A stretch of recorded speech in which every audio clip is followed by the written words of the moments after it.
Район Вефа. Бүгін 1 январь 2021 жыл. Көчеде ешкім жоқ.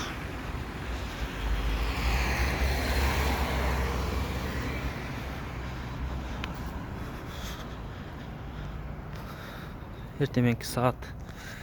Так. Эртеменки саат 10-дон өттү, 11 болайын деп қалды.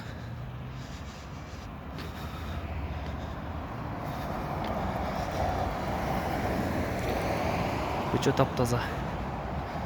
Машиналар аз.